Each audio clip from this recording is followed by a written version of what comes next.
पर हर समय नारी सशक्तिकरण की गल जरूर होंदी आई है, बेशक वो राजनीतिक या समाजिक पद्धर ते होवे। अज असीं जिस शख्सियत नूं तुहाडे रूबरू करवाउण जा रहे हैं, वो भी लंबे अरसे तो नारी सशक्तिकरण के लिए यतन कर रहे हैं। जी हाँ, मैं गल कर रही हाँ मैडम परवीन अबरौर होरां दी, जो उगे समाज सेविका ने ते वक्खो वक्खरे अखबारां दे विचों नारी दे नाल जुड़े हुए मुद्दिआं नूं चुकदे है। आओ करदे हां उन्हां दे नाल गलबात। मैडम परवीन अबरौर जी, तुहाडा बहुत बहुत स्वागत है। एकम टीवी देख रहे सारे दर्शकों को मेरी प्यार भरी सत श्री अकाल जी। मैडम तुसीं काफी लंबे समय तो जिहड़ा है नारी सशक्तिकरण की गल करदे हो ते इस दे लई काफी यतन भी करदे हो। तुहाडे ज़हन दे विच विचार किवें आया कि नारी दा सशक्तिकरण होना चाहिए ते तुहानूं उस दे लई यतन करने चाहिए है? अज दमन जी तुसीं मैनूं पहला सवाल कीता है कि मेरे मन दे विच, मेरी ज़हन दे विच महिला सशक्तिकरण दा सवाल किता है। महिला सशक्तिकरण दा वातावरण माहौल तो मैनू घर तो ही मिलिया, जिसका सब तो वड्डा कारण यह है कि मेरी मां जिहड़ी अपना दस्तक भी नहीं करना जानती सी, उसने सानू सारिया बच्चियां नू पढ़ा के अज तुहाडे रूबरू कीता। पर समय दे नाल नाल समाज ने मैनू महिला सशक्तिकरण वास्ते बहुत प्रेरणा दी। जिस तरह देखा जाता है कि साडा समाज पुरुष प्रधान है, जिस दे विच महिला नू हमेशा ही कमजोर डिफाइन किया जाता है, जिहड़ी कि सब तो ज्यादा धरती की ताकतवर कृषि। इस करके जदों देखिया कि औरतों के नाल किन्ने जुर्म हो रहे, औरतों को किस तरह सताया जा रहा है, औरतों को किस तरह एक बच्चे पैदा करने वाली मशीन समझा जाता है, और इसके अलावा होर भी बहुत सारे साधन सन जिन्हां करके ज़हन दे इस सवाल आया कि क्यों ना कुछ औरतों वास्ते किया जाए। जे समाज की गल करिए तो बच्चे के जन्म तो ही पता लगता है कि औरत ते मर्द विच कितना फर्क है। बच्ची पैदा होने ते संतावना दित्तियां जांदियां ते पुत जन्मण ते वधाई। जे उन्हां दे पालन पोषण की गल करिए तो बच्चियां दे मुकाबले मुंडे नूं ज्यादा चंगी खुराक दित्ती जाती। जे उन्हां दी विद्या की गल करिए तो बच्चियां नूं पढ़ाउण दी बजाय लोग मुंडियां नूं ज्यादा पढ़ाउणा पसंद करते हैं, क्योंकि वो सोचते हैं कि जे लड़की नूं पढ़ाया तो वो तो पढ़ लिख के अपने घर चली जाएगी, उसका शायद उन्हां नूं कोई लाभ नहीं हो। ते जे पुत नूं पढ़ाया तो पुत पढ़ा के कमाई करके उन्हां नूं। इसके अलावा परिवार दे विच लिंग भेद दा होना और लड़की नूं एक कंज्यूमर समझना ते लड़के नूं एक सोर्स ऑफ प्रोडक्शन, इस तरह दी बहुत सारिया जदों गल्लां देखियां ते मन कीता कि साडा भी समाज के प्रति कोई ना कोई नैतिक जिम्मेवारी बनती है। इस जिम्मेवारी को निभाने वास्ते लगभग 20 साल पहला मैं दिव्य दृष्टि नाम की NGO रजिस्टर्ड कराई, और जिस दे सहयोग नाल असी ये महिला सशक्तिकरण का काम शुरू किया। कल्ले चले पर अज तुरद्या तुरद्या कारवां बन गया, और असी महिला जिहड़ी खुद तो सशक्त है, सिर्फ उन्होंने जागरूक करने लिए कुछ कदम चुक रहे। जी मैडम, तुसीं एक पुस्तक भी लिखी है ते वक्खो वक्खरियां अखबारां दे विच भी तुहाडीआं लिखतां प्रकाशित होंदियां ने। तुसीं अपनीआं लिखतां दे जरिए औरतां दे किहड़े-किहड़े मुद्दिआं नूं उभारदे हो? हाँ, मैं काफी समय तो अपने विचारां दे कलम बंद करके लोगों तक अपना मैसेज पहुंचाना चाहती कि औरत नाल ही घर है, औरत नाल ही समाज है, ते जे औरत सशक्त है तो कोई भी देश सशक्त बन सकता है। इस वास्ते मैं तुहानूं दसदी हां कि मैं जिहड़े अपने लेख लिखे, लोगों दे पसंद किए, मेरा हौसला वधिया ਤੇ ਦਰਸ਼ਕਾਂ ਦੀ ਡਿਮਾਂਡ ਤੇ ਮੈਂ ਇਹ ਕਿਤਾਬ ਛਪਾਈ, ਜਿਸ ਦਾ ਨਾਮ ਮੈਂ ਆਦਰਸ਼ ਜੀਵਨ ਜਾਂਚ ਰੱਖਿਆ। ਇਸ ਦੇ ਵਿੱਚ 61 ਲੇਖ ਲਿਖੇ ਗਏ ਨੇ ਜਿਹੜੇ ਜ਼ਿਆਦਾ ਸਮਾਜਿਕ ਮੁੱਦਿਆਂ ਨਾਲ ਸੰਬੰਧਿਤ ਨੇ ਔਰ ਜਿਨ੍ਹਾਂ ਵਿੱਚ ਔਰਤ ਨੂੰ ਸਸ਼ਕਤ ਕਰਨ ਵਾਸਤੇ ਜ਼ਿਆਦਾ ਲੇਖ ਲਿਖੇ ਗਏ। ਦਮਨ ਜੀ, ਤੁਸੀਂ ਸਵਾਲ ਕੀਤਾ ਹੈ ਕਿ ਉਹ ਲੇਖ ਕਿਹੜੇ ਨੇ ਜਿਹੜੇ ਤੁਸੀਂ ਖਾਸ ਕਰਕੇ ਔਰਤਾਂ ਲਈ ਲਿਖੇ। ਇਸ ਦੇ ਵਿੱਚ ਸਭ ਤੋਂ ਪਹਿਲਾਂ ਤਾਂ ਮੇਰਾ ਲੇਖ ਹੈ ਕਿ ਹਰ ਲੜਕੀ ਨੂੰ ਵਿਦਿਆ ਜ਼ਰੂਰ ਪ੍ਰਾਪਤ ਕਰਨੀ ਚਾਹੀਦੀ। ਇਸ ਦੇ ਇਲਾਵਾ ਬੇਟੀ ਬਚਾਓ ਬੇਟੀ ਪੜਾਓ ਸਾਰੇ ਨਿਯਮ ਲੜਕੀਆਂ ਵਾਸਤੇ ਕਿਉਂ? ਕੀ ਔਰਤ ਹੋਣਾ ਜ਼ੁਲਮ ਹੈ? ਲੜਕੀਆਂ ਨੂੰ ਵੀ ਡਰਾਈਵਿੰਗ ਸਿਖਾਓ। ਲਿੰਗ ਭੇਦ ਨੂੰ ਘਰਾਂ ਵਿੱਚੋਂ ਖਤਮ ਕਰੋ। ਔਰਤ ਨੂੰ ਸਸ਼ਕਤ ਬਣਾਓ। ਇਸ ਤਰ੍ਹਾਂ ਦੇ ਕੁਝ ਲੇਖ ਲਿਖੇ ਜਿਸ ਦੇ ਨਾਲ ਲੋਕਾਂ ਨੂੰ ਕੋਈ ਨਾ ਕੋਈ ਵਿਚਾਰ ਮਿਲਣ ਔਰ ਲੋਕ ਇਸ ਦੇ ਪ੍ਰਤੀ ਜਾਗਰੂਕ ਹੋਣ। ਇਸ ਕਰਕੇ ਇਹ ਲੇਖ ਜਿਹੜੇ ਨੇ ਪਿਛਲੇ ਕਾਫੀ ਸਾਲਾਂ ਤੋਂ ਲਗਾਤਾਰ ਅਖਬਾਰਾਂ 'ਚ ਛਪ ਰਹੇ ਨੇ ਔਰ ਮੇਰਾ ਹੌਸਲਾ ਵੱਧ ਰਿਹਾ ਹੈ, ਜਿਸ ਕਰਕੇ ਮੈਂ ਮਹਿਲਾ ਸਸ਼ਕਤੀਕਰਨ ਵਾਸਤੇ ਲਗਭਗ ਆਪਣਾ ਸਾਰਾ ਜੀਵਨ ਵੀ ਸਮਰਪਿਤ ਕਰਨ ਨੂੰ ਤਿਆਰ, ਕਿਉਂਕਿ ਇੱਕ ਮਹਿਲਾ ਹੋਣ ਕਰਕੇ ਮੈਂ ਮਹਿਲਾਵਾਂ ਦੇ ਦਰਦ ਨੂੰ ਨੇੜਿਓਂ ਬੜੀ ਚੰਗੀ ਤਰ੍ਹਾਂ ਸਮਝਿਆ। ਪਿਛਲੇ ਲਗਭਗ 10 ਸਾਲਾਂ ਤੋਂ ਮੈਂ ਮਹਿਲਾ ਥਾਣਾ ਦੇ ਵਿੱਚ ਪੈਨਲ ਮੈਂਬਰ ਦੇ ਰੂਪ ਵਿੱਚ ਕੰਮ ਕਰ ਰਹੀ ਹਾਂ, ਸਾਂਝ ਕੇਂਦਰ 'ਚ ਡਿਸਟ੍ਰਿਕਟ ਮੈਂਬਰ ਦੇ ਵਿੱਚ ਕੰਮ ਕਰ ਰਹੀ ਹਾਂ।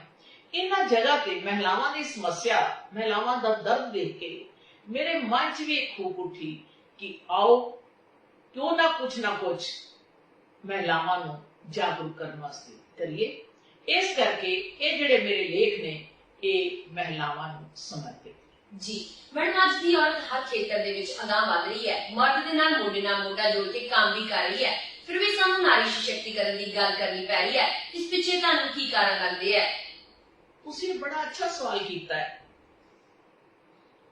ਕਿ ਔਰਤਾਂ ਮਰਦ ਨਾਲ ਮੋਢਾ ਜੋੜ ਕੇ ਕੰਮ ਕਰ, ਜਿੱਥੇ ਵੀ ਉਹਨਾਂ ਨੂੰ ਅਵਸਰ ਮਿਲਿਆ ਉਹ ਕਸੌਟੀ ਤੇ ਖਰੀਆਂ ਉਤਰੀ।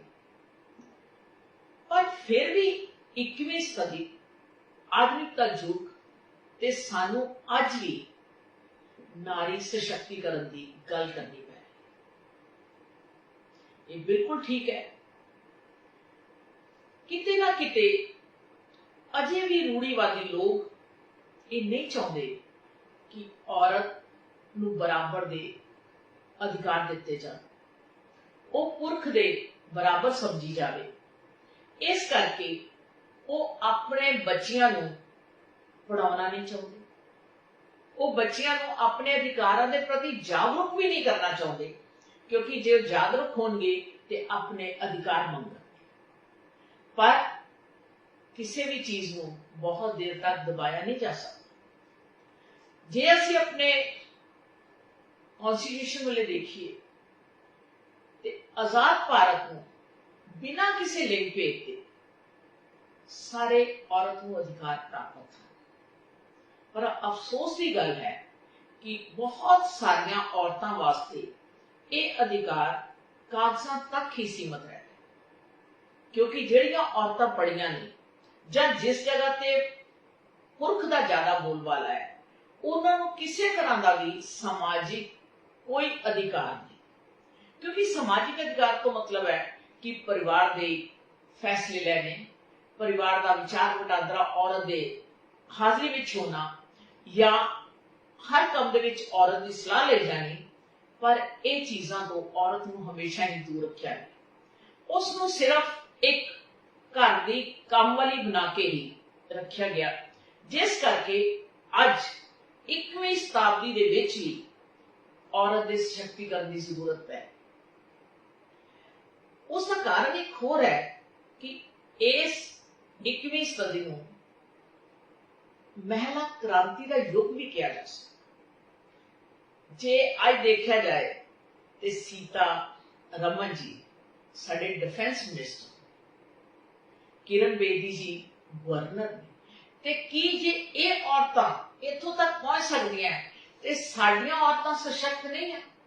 ਹਰ ਔਰਤ ਸਸ਼ਕਤ ਹੈ ਜੇ ਉਸ ਨੂੰ ਸਮਾਂ ਮਿਲੇ, ਜੇ ਉਸ ਨੂੰ ਅਵਸਰ ਮਿਲੇ ਤੇ ਉਹ ਆਪਣੀ ਸ਼ਕਤੀ, ਆਪਣਾ ਤਾਕਤ ਪੂਰੀ ਤਰ੍ਹਾਂ ਤੁਹਾਨੂੰ ਦਿਖਾ ਸਕਦੇ ਨੇ ਕਿ ਉਹ ਆਪਣੇ ਹਰ ਕੰਮ ਵਿੱਚ ਕਿਸ ਤਰ੍ਹਾਂ ਸਫਲ ਹੋ ਸਕਦੀਆਂ, ਸਿਰਫ ਤੇ ਸਿਰਫ ਉਹਨਾਂ ਨੂੰ ਜਾਗਰੂਕ ਕਰਨ। ਜੀ ਮੈਡਮ, ਤੁਸੀਂ ਅਖਬਾਰਾਂ ਦੇ ਵਿੱਚ ਲਿਖਦੇ ਹੋ, ਵੱਖੋ ਵੱਖਰੀਆਂ ਥਾਵਾਂ ਤੇ ਜਾ ਕੇ ਔਰਤਾਂ ਨੂੰ ਜਾਗਰੂਕ ਵੀ ਕਰਦੇ ਹੋ। ਸੁਭਾਵਕ ਹੈ ਕਿ ਔਰਤਾਂ ਤੁਹਾਡੇ ਕੋਲ ਆਪਣੀਆਂ ਸਮੱਸਿਆਵਾਂ ਲੈ ਕੇ ਆਉਂਦੀਆਂ ਹੋਣਗੀਆਂ। ਅੱਜ ਦੇ ਸਮੇਂ ਦੇ ਵਿੱਚ ਔਰਤਾਂ ਨੂੰ ਕਿਹੜੀਆਂ ਸਮੱਸਿਆਵਾਂ ਜ਼ਿਆਦਾ ਦਰਪੇਸ਼ ਆ ਰਹੀਆਂ ਨੇ? ਦਮਨ ਜੀ, ਤੁਸੀਂ ਸਵਾਲ ਕੀਤਾ ਹੈ ਕਿ ਸਾਡੇ ਕੋਲ ਔਰਤਾਂ ਕਿਹੜੀਆਂ ਸਮੱਸਿਆਵਾਂ ਲੈ ਕੇ ਆਉਂਦੀਆਂ। ਮੈਨੂੰ ਤਾਂ ਲੱਗਦਾ ਹੈ ਕਿ ਔਰਤ ਦੇ ਜਨਮ ਨਾਲ ਹੀ ਸਮੱਸਿਆਵਾਂ ਸ਼ੁਰੂ ਹੋ ਜਾਂਦੀਆਂ। ਇਥੋਂ ਤੱਕ ਇਹ ਵੀ ਕਹਿਣਾ ਗਲਤ ਨਹੀਂ ਹੋਏਗਾ ਕਿ ਜਨਮ ਲੈਣ ਤੋਂ ਪਹਿਲਾਂ ਵੀ ਉਹਦੇ ਲਈ ਸਮੱਸਿਆ ਹੈ ਕਿ ਕੀ ਬੇਟੀ ਨੂੰ ਜਨਮ ਦੇਣਾ ਹੈ ਜਾਂ ਨਹੀਂ। ਇਸ ਦੇ ਇਲਾਵਾ ਅੱਜ ਬਹੁਤ ਸਾਰੀਆਂ ਸਮਾਜ ਦੇ ਵਿੱਚ ਸਮੱਸਿਆਵਾਂ ਨੇ, ਜਿਸ ਤਰ੍ਹਾਂ ਨਸ਼ੇ ਕਰਕੇ ਬਹੁਤ ਸਾਰੀਆਂ ਔਰਤਾਂ ਨੂੰ ਸਮੱਸਿਆਵਾਂ ਆ ਰਹੀਆਂ ਨੇ। ਉਹ ਨਸ਼ੇ ਦੀ ਪੂਰਤੀ ਕਰਨ ਵਾਸਤੇ ਔਰਤ ਦੇ ਹੱਥ ਵੀ ਚੁੱਕਦਾ। ਜੇ ਉਹ ਕਿਸੇ ਵੇਲੇ ਪੈਸੇ ਨਹੀਂ ਦਿੰਦੀ ਤੇ ਉਹਦੇ ਨਾਲ ਮਾਰਕੁੱਟ ਵੀ ਕਰਦਾ। ਇਸ ਦਾ ਔਰਤ ਤੇ ਉਸਦੇ ਬੱਚਿਆਂ ਤੇ ਸਾਰੇ ਪਰਿਵਾਰ ਤੇ ਬਹੁਤ ਮਾੜਾ ਅਸਰ ਹੈ। ਇਸ ਦੇ ਇਲਾਵਾ ਕੁਝ ਸਮੱਸਿਆਵਾਂ ਇਸ ਤਰ੍ਹਾਂ ਦੀਆਂ ਨੇ ਕਿ ਔਰਤਾਂ ਘਰੇਲੂ ਹਿੰਸਾ ਤੋਂ ਬਹੁਤ ਤੰਗ। ਪੁਰਖ ਹਮੇਸ਼ਾ ਹਰ ਫੈਸਲਾ ਆਪਣੀ ਮਰਜ਼ੀ ਦੇ ਅਨੁਸਾਰ ਕਰਨਾ ਚਾਹੁੰਦਾ। ਜੇ ਕਿਤੇ ਔਰਤ ਉਸ ਨੂੰ ਸਲਾਹ ਦਿੰਦੀ ਹੈ, ਉਸ ਨੂੰ ਪਸੰਦ ਨਹੀਂ ਕਰਦਾ ਔਰ ਉਸ ਦੇ ਨਾ ਕਰਨ ਤੇ ਉਸ ਦੇ ਨਾਲ ਮਾਰਪੀਟ ਕੀਤੀ ਜਾਂਦੀ ਹੈ, ਉਸ ਦੇ ਨਾਲ ਗਾਲੀ ਗਲੋਚ ਕੀਤਾ ਜਾਂਦਾ ਹੈ, ਉਹਨੂੰ ਮਾਨਸਿਕ ਤੌਰ ਤੇ, ਸਰੀਰਕ ਤੌਰ ਤੇ ਉਹਦੇ ਨਾਲ ਦੁਰਵਿਵਹਾਰ ਕੀਤਾ ਜਾਂਦਾ। ਇਸ ਤਰ੍ਹਾਂ ਦੀਆਂ ਵੀ ਸਮੱਸਿਆਵਾਂ ਸਾਡੇ ਕੋਲ ਅਕਸਰ ਆਉਂਦੀਆਂ ਰਹਿੰਦੀਆਂ ਨੇ। ਅੱਜ ਸੋਸ਼ਲ ਸਾਈਟ ਦੇ ਯੁੱਗ ਨੇ ਵੀ ਇੱਕ ਹੋਰ ਸਮੱਸਿਆ ਪਰਿਵਾਰਾਂ ਵਿੱਚ ਵਧਾ ਦਿੱਤੀ।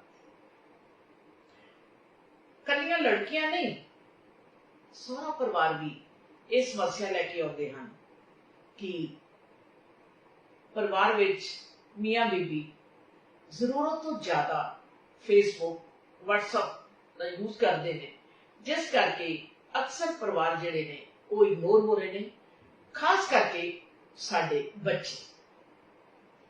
ਇਹ ਸਮੱਸਿਆ ਜਿਹੜੀਆਂ ਨੇ ਸਾਡੇ ਸਾਹਮਣੇ ਜ਼ਿਆਦਾ ਆ ਰਹੀਆਂ ਨੇ। ਕਿਤੇ ਕਿਤੇ ਦਹੇਜ ਪ੍ਰਥਾ ਦੀ ਵੀ ਸਮੱਸਿਆ ਆਉਂਦੀ ਹੈ, ਪਰ ਇੰਨੀ ਜ਼ਿਆਦਾ ਨਹੀਂ ਜਿੰਨੀ ਨਸ਼ੇ ਦੀ, ਘਰੇਲੂ ਹਿੰਸਾ ਦੀ ਤੇ ਸੋਸ਼ਲ ਸਾਈਟਸ ਦੀ ਆ ਰਹੀ ਹੈ। ਇਸ ਕਰਕੇ ਦਹੇਜ ਸਮੱਸਿਆ ਦਾ ਤੇ ਬਹੁਤ ਵੱਡਾ ਹੱਲ ਸਾਡੇ ਕੋਲ ਹੈ ਕਿ ਅਸੀਂ ਹਰ ਜ਼ਿੰਮੇਦਾਰ ਮਾਂ-ਬਾਪ ਆਪਣੀਆਂ ਬੱਚਿਆਂ ਨੂੰ ਸਸ਼ਕਤ ਕਰਨ ਵਾਸਤੇ ਉਹਨਾਂ ਨੂੰ ਪੜ੍ਹਾਈਏ, ਉਹਨਾਂ ਨੂੰ ਆਤਮ ਨਿਰਭਰ ਬਣਾਈਏ, ਉਹਨਾਂ ਨੂੰ ਆਪਣੇ ਪੈਰਾਂ ਤੇ ਖੜੇ ਕਰੀਏ ਤਾਂ ਕਿ ਉਹ ਹਰ ਰੋਜ਼ ਆਪਣੀ ਮਰਜ਼ੀ ਦਾ ਆਪਣਾ ਦਾਜ ਖਰੀਦ ਸਕਣ। ਸੋ ਇਸ ਤਰ੍ਹਾਂ ਦੀਆਂ ਕੁਝ ਸਮੱਸਿਆਵਾਂ ਨੇ ਜਿਹੜੀਆਂ ਸਾਡੇ ਸਮਾਜ ਦੇ ਦੁਆਰਾ ਹੀ ਪੈਦਾ ਕੀਤੀਆਂ ਜਾਂਦੀਆਂ ਨੇ ਔਰ ਸਾਡੀ ਕੋਸ਼ਿਸ਼ ਹੈ ਕਿ ਇਹ ਸਮੱਸਿਆਵਾਂ ਨੂੰ ਖਤਮ ਕੀਤਾ ਜਾਏ ਔਰ ਖਤਮ ਕਰਕੇ ਇੱਕ ਸੰਤੁਲਨ ਸਮਾਜ ਦੀ ਸਿਰਜਣਾ। ਮੈਡਮ, ਅਕਸਰ ਹੀ ਕਿਹਾ ਜਾਂਦਾ ਹੈ ਕਿ ਘੱਟ ਪੜ੍ਹੀਆਂ ਲਿਖੀਆਂ ਔਰਤਾਂ ਨੂੰ ਜ਼ਿਆਦਾ ਸਮੱਸਿਆਵਾਂ ਦਾ ਸਾਹਮਣਾ ਕਰਨਾ ਪੈਂਦਾ ਹੈ। ਜਦੋਂ ਮੈਡਮ ਅਸੀਂ ਅੰਕੜਿਆਂ ਵੱਲ ਝਾਤ ਮਾਰਦੇ ਹਾਂ ਤਾਂ ਇਹ ਚੀਜ਼ ਸਾਹਮਣੇ ਆਉਂਦੀ ਹੈ ਕਿ ਪੜ੍ਹੀਆਂ ਲਿਖੀਆਂ ਔਰਤਾਂ ਦੇ ਵੀ ਅਤਿਆਚਾਰ ਹੁੰਦੇ ਨੇ, ਜਦਕਿ ਮੈਡਮ ਪੜ੍ਹੀਆਂ ਲਿਖੀਆਂ ਔਰਤਾਂ ਤਾਂ ਆਪਣੇ ਅਧਿਕਾਰਾਂ ਪ੍ਰਤੀ ਪੂਰੀ ਤਰ੍ਹਾਂ ਜਾਗਰੂਕ ਹੁੰਦੀਆਂ ਨੇ, ਫਿਰ ਵੀ ਉਹ ਆਪਣੇ ਖਿਲਾਫ ਹੁੰਦੇ ਜ਼ੁਲਮ ਦੇ ਖਿਲਾਫ ਆਵਾਜ਼ ਕਿਉਂ ਨਹੀਂ ਚੁੱਕਦੀਆਂ?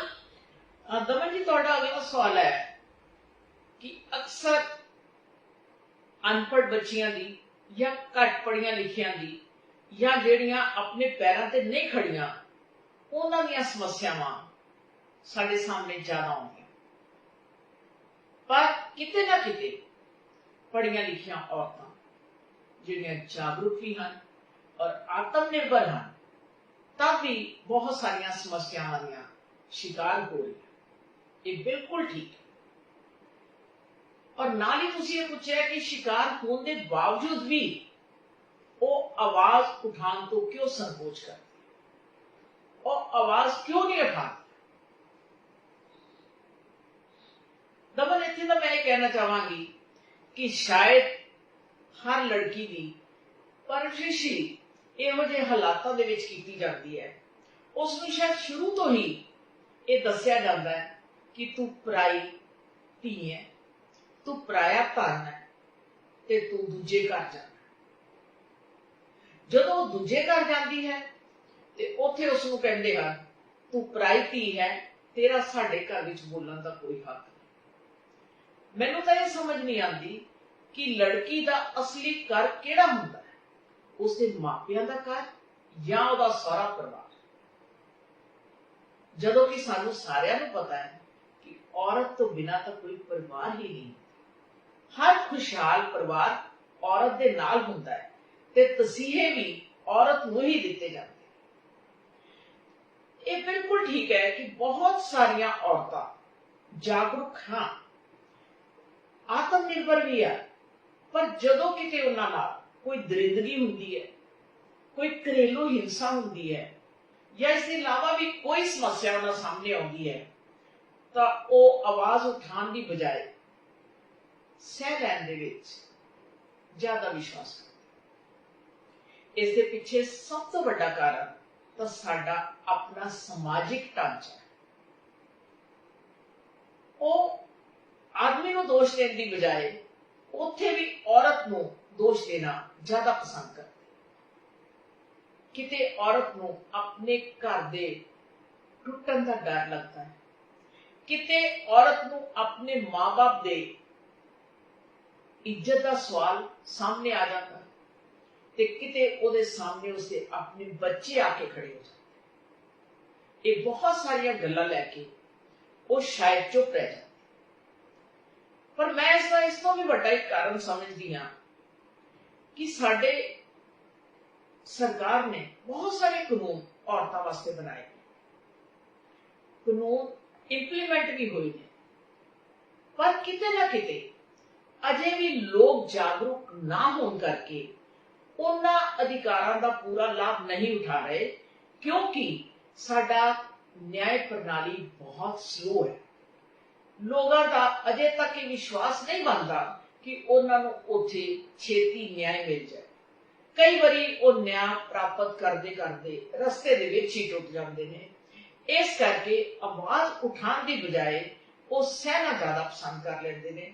ਮੇਰੇ ਖਿਆਲ ਨਾਲ ਇਹੀ ਸਭ ਤੋਂ ਵੱਡਾ ਕਾਰਨ ਹੈ ਕਿ ਉਹ ਸਹਿ ਜਾਂਦੀਆਂ ਹਨ ਪਰ ਆਵਾਜ਼ ਨਹੀਂ ਚੁੱਕਦੀਆਂ। ਪਰ ਮੈਂ ਇੱਥੇ ਇਹ ਕਹਾਂਗੀ ਕਿ ਕਿਸੇ ਨੂੰ ਤਾਂ ਪਹਿਲ ਕਰਨੀ ਪਏਗੀ, ਕੋਈ ਆਵਾਜ਼ ਉਠਾਏਗਾ ਤੇ ਉਹਦੇ ਪਿੱਛੇ ਕੋਈ ਆਏਗਾ।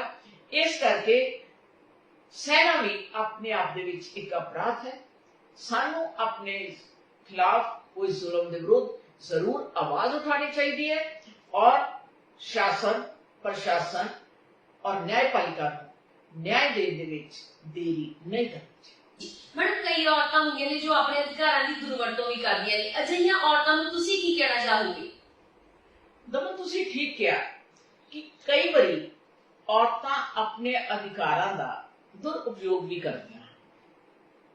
ਸਾਡੇ ਕੋਲ ਕਈ ਇਸ ਤਰ੍ਹਾਂ ਦੇ ਕੇਸ ਆਉਂਦੇ ਹਨ ਜਿਸ ਦੇ ਵਿੱਚ ਸਾਰਾ ਪਰਿਵਾਰ ਪਰੇਸ਼ਾਨ ਹੁੰਦਾ ਹੈ।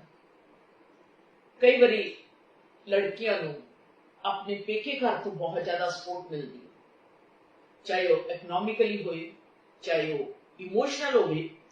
ਇਸ ਤਰ੍ਹਾਂ ਦਾ ਲਾਭ ਲੈ ਕੇ ਉਹ ਕਈ ਵਾਰੀ ਆਪਣੇ ਅਧਿਕਾਰਾਂ ਨੂੰ ਗਲਤ ਪ੍ਰਯੋਗ। ਮੈਂ ਇਸ ਦੇ ਬਾਰੇ ਵੀ ਇੱਕ ਲੇਖ ਲਿਖਿਆ ਸੀ, ਕਾਨੂੰਨ ਨਾ ਬਣੇ ਹਥਿਆਰ। ਕਾਨੂੰਨ ਨੂੰ ਕਾਨੂੰਨ ਦੇ ਦਾਇਰੇ ਵਿੱਚ ਹੀ ਰਹਿ ਕੇ ਵਰਤਣਾ ਚਾਹੀਦਾ ਹੈ, ਉਸ ਨੂੰ ਇੱਕ ਹਥਿਆਰ ਦੀ ਤਰ੍ਹਾਂ ਪ੍ਰਯੋਗ ਨਹੀਂ ਕਰਨਾ ਚਾਹੀਦਾ।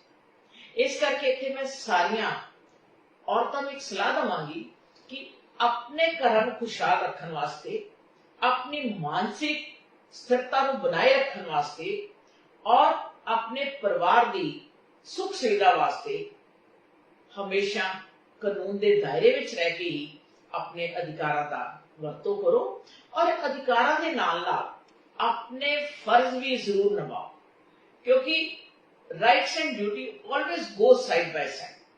ਜੇ ਤੁਸੀਂ ਫਰਜ਼ ਨਿਭਾ ਲਿਆ ਤੇ ਅਧਿਕਾਰ ਤੁਹਾਨੂੰ ਆਪੇ ਹੀ ਮਿਲ ਜਾਣੇ। ਇਸ ਕਰਕੇ ਮੈਂ ਇੱਥੇ ਸਾਰੀਆਂ ਔਰਤਾਂ ਨੂੰ ਇਹ ਕਹਾਂਗੀ ਕਿ ਕਦੇ ਵੀ ਅਧਿਕਾਰਾਂ ਦਾ ਦੁਰਉਪਯੋਗ ਨਾ ਕਰੋ, ਹਮੇਸ਼ਾ ਉਸ ਨੂੰ ਚੰਗੇ ਢੰਗ ਵਾਸਤੇ ਵਰਤੋ, ਜਿਸ ਦੇ ਨਾਲ ਤੁਹਾਡਾ ਜੀਵਨ ਜਿਹੜਾ ਹੈ ਉਹ ਜ਼ਿਆਦਾ ਅੱਛਾ ਹੋਏ। ਜੀ ਮੈਡਮ, ਇੱਕ ਵਧੀਆ ਸਮਾਜ ਸਿਰਜਣ ਲਈ ਜਿਸ ਦੇ ਵਿੱਚ ਸਭ ਨੂੰ ਵਧੀਆ ਜ਼ਿੰਦਗੀ ਜਿਉਣ ਦਾ ਮੌਕਾ ਮਿਲੇ ਲਈ ਕਿਹੜੇ-ਕਿਹੜੇ ਵਰਗ ਨੂੰ ਕੀ ਕੰਮ ਕਰਨੇ ਚਾਹੀਦੇ ਹਨ?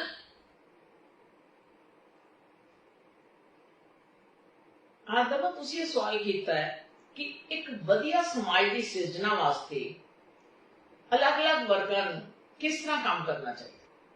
ਇੱਕ ਵਧੀਆ ਸਮਾਜ ਦੀ ਸਿਰਜਣਾ ਕਰਨ ਵਾਸਤੇ ਹਰ ਆਦਮੀ ਦੀ ਇੱਕ ਨੈਤਿਕ ਜ਼ਿੰਮੇਵਾਰੀ ਬਣਦੀ ਹੈ ਕਿ ਉਹ ਆਪਣਾ ਯੋਗਦਾਨ ਪਾਵੇ। ਨਰੋਇਆ ਸਮਾਜ ਤਦ ਹੀ ਬਣ ਸਕਦਾ ਹੈ ਜੇ ਹਰ ਕੋਈ ਨਾਗਰਿਕ ਜ਼ਿੰਮੇਵਾਰ ਹੋਵੇ। ਇਸ ਦੇ ਇਲਾਵਾ ਵੀ ਕੁਝ ਐਸੇ ਵਰਗ ਨੇ ਜਿਨ੍ਹਾਂ ਦੀਆਂ ਇਹ ਜ਼ਿੰਮੇਵਾਰੀਆਂ ਬਣ ਜਾਂਦੀਆਂ ਨੇ ਕਿ ਉਹ ਨਰੋਏ ਸਮਾਜ ਦੀ ਸਿਰਜਣਾ ਦੇ ਵਿੱਚ ਬਹੁਤ ਵੱਡਾ ਯੋਗਦਾਨ ਪਾ ਸਕਦੇ ਨੇ। ਇਸ ਦੇ ਵਿੱਚ ਸਾਡਾ ਪ੍ਰਸ਼ਾਸਨ ਵਰਗ, ਸਾਡਾ ਪੁਲਿਸ ਵਰਗ ਤੇ ਸਾਡੇ ਡਾਕਟਰ ਵਰਗ ਦੀ ਬਹੁਤ ਵੱਡੀ ਜ਼ਿੰਮੇਵਾਰੀ ਹੈ। ਪਰ ਇਸ ਦੀ ਸ਼ੁਰੂਆਤ ਹੋਏਗੀ ਸਾਡੇ ਘਰ। ਸਭ ਤੋਂ ਪਹਿਲੇ ਮਾਂ-ਬਾਪ ਨੂੰ ਆਪਣੇ ਬੱਚਿਆਂ ਨੂੰ ਇਸ ਤਰ੍ਹਾਂ ਦੇ ਸੰਸਕਾਰ ਦੇਣੇ ਪੈਣਗੇ ਜਿਸ ਦੇ ਵਿੱਚ ਧੀ ਪੁੱਤਰ ਵਿੱਚ ਕੋਈ ਫਰਕ ਨਾ ਹੋਵੇ, ਜਿਸ ਦੇ ਵਿੱਚ ਪੁੱਤਰ ਨੂੰ ਸ਼ੁਰੂ ਤੋਂ ਹੀ ਔਰਤ ਦੀ ਇੱਜ਼ਤ ਕਰਨੀ ਸਿਖਾਈ ਜਾਏ, ਜਿਸ ਦੇ ਵਿੱਚ ਲਿੰਗ ਭੇਦ ਨਾ ਹੋਵੇ ਔਰ ਬਰਾਬਰ ਦੇ ਸਿੱਖਿਆ ਦੇ ਅਧਿਕਾਰ ਹੋਣ, ਬਰਾਬਰ ਦੇ ਸੁਅਵਸਰ ਹੋਣ।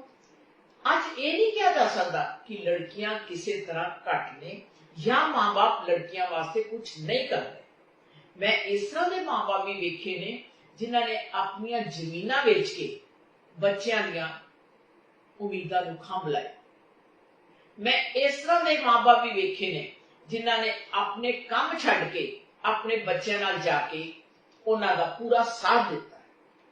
ਇਹ ਹੈ ਇੱਕ ਨਰੋਏ ਸਮਾਜ ਦੀ ਸਿਰਜਣਾ ਦੇ ਕੁਝ ਉਦਾਹਰਣ। ਇਸ ਕਰਕੇ ਪਰਿਵਾਰ ਤੋਂ ਬਾਅਦ ਇੱਕ ਸਿੱਖਿਅਕ ਵਰਗ ਦੀ ਵੀ ਬਹੁਤ ਵੱਡੀ ਜ਼ਿੰਮੇਵਾਰੀ ਬਣਦੀ ਹੈ ਕਿ ਉਹ ਬੱਚਿਆਂ ਨੂੰ, ਕਿਉਂਕਿ ਬੱਚੇ ਕਈ ਵਾਰੀ ਮਾਂ-ਬਾਪ ਨਾਲੋਂ ਵੀ ਅਧਿਆਪਕ ਦੀ ਗੱਲ ਨੂੰ ਜ਼ਿਆਦਾ ਚੰਗੀ ਤਰ੍ਹਾਂ ਸਮਝਦੇ। ਇਸ ਕਰਕੇ ਅਧਿਆਪਕਾਂ ਦੀ ਵੀ ਜ਼ਿੰਮੇਵਾਰੀ ਬਣਦੀ ਹੈ ਕਿ ਬਿਨਾਂ ਕਿਸੇ ਸਵਾਰਥ ਤੋਂ, ਕਿਉਂਕਿ ਉਹ ਭਵਿੱਖ ਦੇ ਨਿਰਮਾਤਾ, ਉਹਨਾਂ ਦੇ ਹੱਥ ਵਿੱਚ ਬੱਚਿਆਂ ਦਾ ਭਵਿੱਖ ਹੈ। ਜੇ ਉਹ ਇਸ ਭਵਿੱਖ ਨੂੰ ਸਵਾਰਨਗੇ ਤਾਂ ਇੱਕ ਨਰੋਏ ਸਮਾਜ ਦੀ, ਇੱਕ ਵਧੀਆ ਸਮਾਜ ਦੀ ਸਿਰਜਣਾ ਨੂੰ ਕੋਈ ਰੋਕ ਨਹੀਂ ਸਕਦਾ। ਇਸ ਕਰਕੇ ਇੱਥੇ ਅਧਿਆਪਕ ਵਰਗ ਵੀ ਬਹੁਤ ਜ਼ਿੰਮੇਵਾਰੀ ਨਾਲ ਨਿਭਾਉਣ ਦੀ ਆਪਣੀ ਲੋੜ ਹੈ।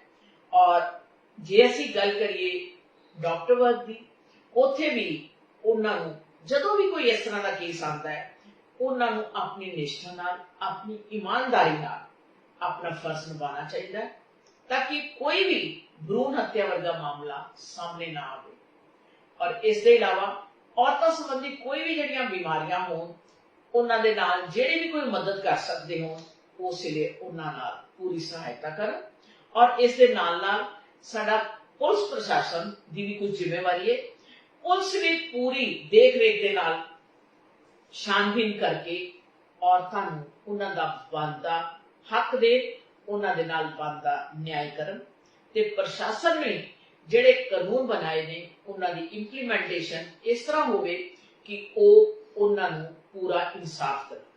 ਔਰ ਸਾਡੀ ਨਿਆਂਪਾਲਿਕਾ ਦੀ ਇੱਕ ਬਹੁਤ ਵੱਡੀ ਜ਼ਿੰਮੇਵਾਰੀ ਹੈ ਕਿ ਉਹ ਕੁਝ ਏਦਾਂ ਦੇ ਫਾਸਟ ਟਰੈਕ ਬਣਾਏ ਜਿੱਥੇ ਛੋਟੀਆਂ ਬੱਚੀਆਂ ਨਾਲ ਜਾਂ ਕਿਸੇ ਔਰਤ ਨਾਲ ਬੇਦਰਦੀ ਨਾਲ ਕੁਝ ਇਸ ਤਰ੍ਹਾਂ ਦੀਆਂ ਗਲਤ ਘਟਨਾਵਾਂ ਘਟਦੀਆਂ ਨੇ, ਉਹਨਾਂ ਨੂੰ ਜਲਦੀ ਤੋਂ ਜਲਦੀ ਨਿਆਂ ਦਿੱਤਾ ਜਾਏ ਤਾਂ ਕਿ ਦੂਸਰੇ ਲੋਕਾਂ ਵਾਸਤੇ ਇੱਕ ਉਦਾਹਰਨ ਬਣਨ ਔਰ ਉਹ ਉਦਾਹਰਨ ਹੀ ਦੂਸਰੇ ਲੋਕਾਂ ਨੂੰ ਆਪਣੀ ਆਵਾਜ਼ ਉਠਾਉਣ ਦੀ ਹਿੰਮਤ ਦੇ। ਇਸ ਕਰਕੇ ਜੇ ਚੰਗੇ ਸਮਾਜ ਦੀ ਸਿਰਜਣਾ ਕਰਨੀ ਹੈ, ਜੇ ਵਧੀਆ ਸਮਾਜ ਦੇ ਵਿੱਚ ਅਸੀਂ ਵਿਚਰਨਾ ਹੈ, ਜੇ ਨਰੋਏ ਸਮਾਜ ਦੇ ਵਿੱਚ ਅਸੀਂ ਰਹਿਣਾ ਹੈ, ਤੇ ਸਾਨੂੰ ਸਾਰੇ ਵਰਗਾਂ ਨੂੰ ਰਲ ਮਿਲ ਕੇ ਆਪਣਾ ਆਪਣਾ ਯੋਗਦਾਨ ਪਾਉਣਾ ਪਵੇ। ਮੈਡਮ, ਅੱਜ 21ਵੀਂ ਸਦੀ ਦੇ ਵਿੱਚ ਨਾਰੀ ਦਾ ਸਸ਼ਕਤੀਕਰਨ ਕਿਵੇਂ ਕੀਤਾ ਜਾ ਸਕਦਾ ਹੈ? ਹਾਂ, ਤਾਂ ਤੁਸੀਂ ਮੈਨੂੰ ਪੁੱਛਿਆ ਕਿ 21ਵੀਂ ਸ਼ਤਾਬਦੀ ਦੇ ਵਿੱਚ ਮਹਿਲਾ ਸਸ਼ਕਤੀਕਰਨ ਕਿਸ ਤਰ੍ਹਾਂ ਕੀਤਾ ਜਾ ਸਕਦਾ। ਜੇ ਆਪਾਂ ਕੁਝ ਪਿਛਲੇ ਸਾਲਾਂ ਨੂੰ ਝਾਤੀ ਮਾਰੀਏ ਤੇ ਹੁਣ ਵੇਖੀਏ, ਸਾਨੂੰ ਦੇਖਣ ਦੇ ਵਿੱਚ ਬਹੁਤ ਜ਼ਿਆਦਾ ਫਰਕ ਨਜ਼ਰ ਆਉਂਦਾ। ਹੁਣ ਲਗਭਗ ਕੋਈ ਐਸਾ ਖੇਤਰ ਨਹੀਂ ਹੈ ਜਿੱਥੇ ਔਰਤ ਨਹੀਂ ਪਾਈ ਜਾਂਦੀ। ठीक है, कोई समस्यावां जरूर आ रही हैं, पर औरत के हौसले भी अज बुलंद। अज औरत इथों तक कि सरहदां ते भी अपनी जिम्मेवारी निभा रही है। कोई ऐसा खेतर नहीं जिहदे च उसने सफलता प्राप्त नहीं की, चाहे कल्पना चावला की गल करिए। इस करके औरत सशक्त है, और उसकी सशक्त का सब तो बड़ा कारण है मेरे ख्याल दे विच तां इह है कि हर बच्ची लई एजुकेशन जिहड़ी है वो कंपलसरी की जाए। तुसीं देखो कि वैसटर्न कंट्रीज ਜਾਂ ਜਿਹੜੇ ਵਿਦੇਸ਼ ਨੇ ਉਹ ਸਾਡੇ ਨਾਲੋਂ ਜ਼ਿਆਦਾ ਵਿਕਸਿਤ ਨੇ, ਕਿਉਂਕਿ ਉੱਥੇ ਬੱਚੇ ਬੱਚੀਆਂ ਵਾਸਤੇ ਇੱਕੋ ਜਿਹੇ ਸਕੂਲ ਨੇ, ਇੱਕੋ ਜਿਹੇ ਵਾਤਾਵਰਨ ਨੇ, ਔਰ ਇੱਕੋ ਜਿਹੀਆਂ ਫੈਸਿਲਿਟੀਜ਼। ਜਦੋਂ ਕਿ ਸਾਡਾ ਸਮਾਜ ਜਿਹੜਾ ਹੈ ਉਹ ਅਮੀਰ, ਮੱਧਮ ਤੇ ਗਰੀਬ ਵਰਗ ਵਿੱਚ ਵੰਡਿਆ ਹੈ, ਔਰ ਸਾਡੇ ਬੱਚੇ ਉਸੇ ਹਿਸਾਬਾਂ ਨਾਲ ਸਕੂਲ 'ਚ ਜਾਂਦੇ ਨੇ। ਅਮੀਰ ਦੇ ਬੱਚੇ ਹੋਰ ਸਕੂਲ 'ਚ, मध्यम वर्ग के बच्चे होर स्कूल ते गरीब के बच्चे होर स्कूल। मैं तो यह कहनी हाँ कि इसका इको पैटर्न होना चाहिए, इको जी एजुकेशन का सिस्टम होना चाहिए, और कोई बच्ची शिक्षा तो वंचित नहीं रहे। और जिहड़ियां औरतां अज घरां विच हन, उन्हां नूं जिहड़ा भी कोई हुनर आता है उसनूं बाहर निकालना चाहिए अपनी परिवार की सहायता वास्ते। इस दे नाल जे औरत काम करेगी तो साडी आर्थिक अवस्था, साडे परिवार दी, साडे समाज दी, साडे देश दी आर्थिक अवस्था विच बहुत फर्क आवे। जे राजनीति विच हिस्सा लेगी तो साडी राजनीतिक व्यवस्था दे विच सुधार आएगा। इस करके मैं तो ये कहना चाहनी हाँ कि आज महिला सशक्त है, उसने जागरूक भी हो चुकी है। हर जागरूक औरत की यह जिम्मेवारी बनती है कि वो अपने नाल होर औरतां नूं एक चेन की तरह जोड़े, और उस चेन नूं दर-बदर वधावे। और इस दे नाल नाल पढ़ाई सब तो जरूरी है, क्योंकि कहते हैं कि पढ़ी लिखी औरत समाज का दीवा है ते एक देश की वरदान है। जे औरत सशक्त होएगी ते तद ही देश सशक्त होएगा। इस करके 21वीं शताब्दी विच मेरा यही संदेश है कि कोई भी औरत सिक्ख्या तो बिना ना। जी मैडम, इस वक्त हम बहुत सारे दर्शक देख रहे हैं, तुसीं इन्हां नूं जांदे जांदे की कहना चाहोगे? मैं एकम टीवी की बहुत आभारी हाँ जिन्हां ने मैनू अज दर्शकों नाल रूबरू होने का मौका दिता, और नाल ही बहुत खुशी महसूस कर रहे हैं कि तुसीं किस तरह का सेंसिटिव मुद्दा उठाया जिहड़ी अज समय की लोड़ है। इस करके इस तरह के मुद्दों नूं लोगों के सामने रखते रहो, ताकि लोग महिला की शक्ति को समझ सकन, जननी का सत्कार कर सकन, और हर औरत जिसके कोल आवाज है वो उस औरत तक पहुंचे जिसके कोल आवाज नहीं। असी रल के सारे एक दूजे की आवाज बनिए। जे आवाज बनांगे ते तद ही देश की अद्धी आबादी का विकास होएगा, और जे देश की अद्धी आबादी का विकास होएगा तो साडे देश का विकास होएगा। एक बारी फिर एकम टीवी का बहुत बहुत धन्यवाद जिन्होंने अज मैनूं इत्थे आउण दा मौका। जी मैडम, तुसीं साडे नाल जुड़े, तुसीं सानूं अपना कीमती समां दित्ता, तुहाडा बहुत बहुत धन्यवाद। दर्शकों, मैडम प्रवीण अबरोड़ होरां ने सानूं नारी सशक्तिकरण बारे बहुत वधिया जानकारी दित्ती है। उम्मीद करदे हां कि तुहानूं साडा अज दा प्रोग्राम पसंद आया होवेगा। हुण मैनूं दमनप्रीत नूं दिओ आ गया। धन्यवाद।